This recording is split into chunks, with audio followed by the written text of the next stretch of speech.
Alright, guys, let's talk about the new 4K of Meet the Parents. So, one thing I don't get to talk about on this channel is that I am a massive Ben Stiller fan. I quite love him as a creator. I have not seen Severance. I know that's the one, like, Ben Stiller thing that, it's still on my watch list. I have so many issues watching stuff on Apple TV Plus because I don't have an Apple product, so it always crashes on me. So I just haven't got around to it. When season 3 drops, I think I will check that show out and do videos. But for right now, yeah, I love Ben Stiller. He is one of my favorite actors, directors, comedians, all of the above. People forget that Ben Stiller's a director. He did not direct this one. Of course, he just starred in it, but. Yeah, I love him, and a lot of it boils down to I think he's so talented in so many different ways that he's not given credit for, like directing, for example. How many of these comedy movies that people love him in, like Tropic Thunder, or you know, Mystery Men's more of a cult one, but I guess that one too. And what's another one in there? You get my point, though. There's Dodgeball. Dodgeball is a big one. Zoolander, right? He's given credit for them being funny, him being in there, but he's not really credited for his direction. And it's like those are a huge part of what those movies are. He directed them. He made them what they are. So it's kind of a thing that I think gets overlooked from a director I really love.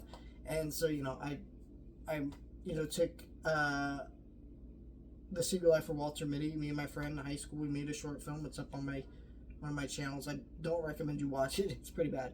But we did that back in high school, and I ripped off his movie, and I'm openly open about that. I did take this Ben Stiller movie, ripped it off, did our own thing. So it's kind of a whole thing with that. So I love Ben Stiller. I always have. I've had this amazing love for this guy for a long time, and I'll never deny that with Ben Stiller. But so when it came to these, certain ones like Meet the Parents, I think I watched this one later in life. But there's a lot of ones I grew up as a child with, like Night in the Museum, things like that. So that's enough rambling about that. I don't want to say too much about this movie. I do want to say a little bit first, just because I plan to review this whole trilogy of movies next year because they're doing a fourth one. So I don't want to say too much about these movies because I have to save those thoughts for that review. So we're mostly going to be focused on the 4K transfer, but I did want to give a little blurb about my love for Ben Stiller because I feel like it may come through into this video, and I want people to understand. So let's talk about the movie, and then we'll get into this 4K transfer. This movie is a really fun movie. This was Robert De Niro at a really good time in his career, I feel like, to have him in this kind of role because he's old enough to be a dad in the right kind of role, but also the lines he says here are really funny because it's a high class actor like Robert De Niro saying lines like, "Well, I have nipples, Greg. Could you milk me?" And then there's so many great little funny moments with Ben Stiller and the wife and stuff. So many great cameos and things for people as well in this movie. You got Owen Wilson cameo in here. All kinds of fun stuff. And so, yeah, it's a really fun movie that, it's kind of a sweet relationship comedy of this guy trying to bond with this family that clearly is just not insufferable, but just kind of pain in the necks, let's put it that way. Overly critical. But I don't know, it's still a sweet movie. So yeah, that's what I just want to give a quick blurb about this movie. So I think this movie is just like I talked about with Madagascar from Universal. I do really hate this thing that Universal does, where Madagascar, right? There's 4 movies. Well, we just have the first one on 4K. Why? Why can't we get all of them on 4K? I guarantee all those transfers are done. They're just slow balling them out. So I just don't know why they do that. I feel like, it might be to test sales, but I feel like, some of these movies are so popular that Universal should just kind of know. In the case of Meet the Parents, I kind of understand it because I'd never seen these movies. So a few years ago, I think this was like $20 on sale, something like that. Might have been less than that.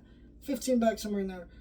For 3 movies, I was like, okay, let me check these out. Because, these are major classics. I think I'd seen the first one before, but I don't remember. Anyway, so I bought them. And I only remember scenes from the first one. Because the second one is okay. Third one's not great. And, now we're getting another one, right? So it is kind of one of those things where, like, would anybody really care about the sequels? Personally, I think if you only sold them as a trilogy set, then maybe you'd care about the sequels. But that seems kind of cruel because the first one's the major classic. The other 2 are kind of disposable. At least from what I remember. They could be better when I rewatch them. Again, I haven't rewatched them for this video. But, so I kind of wonder, does Universal just not want to do that? I also should state, it was definitely time for an upgrade because, when did this Blu-ray come out? It says this Blu-ray came out in 2015, but I guarantee you, Meet the Parents was kind of an earlier Blu-ray. I think that must have been like a 2008, 2007 Blu-ray, something like that. And so, because it definitely looks that way when you watch that Blu-ray disc that's in this trilogy pack. And this is such a clean upgrade. The picture quality looks really good. It's not like a huge difference. I definitely felt the difference watching it. Everything looked a little bit cleaner, a little bit sharper compared to when I watched it last time. I don't remember the film looking this sharp at all. So I think if you love this movie, it's a great one to pick up.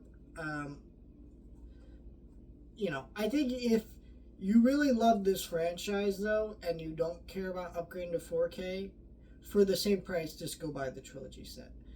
Because I do think it is a little like, why not give all of us all the movies? Again, I kind of understand it in this case, but I still feel like, when there's a set of movies, you do all of them, or you do none of them. That's kind of how I feel with a lot of that stuff. Because I really hate, like, looking at my stuff and feeling incomplete, I still have this Blu-ray 6-film Terminator set because not all these are in 4K. I think just the first one, and I think the second one, second one has a pretty bad one that I'm never going to buy. But then you got 3 and 4 that aren't on 4K, and then you got, the other 2 are on 4K from different studios. So it just makes it not fun to collect it as a fan who likes to have a completionist thing.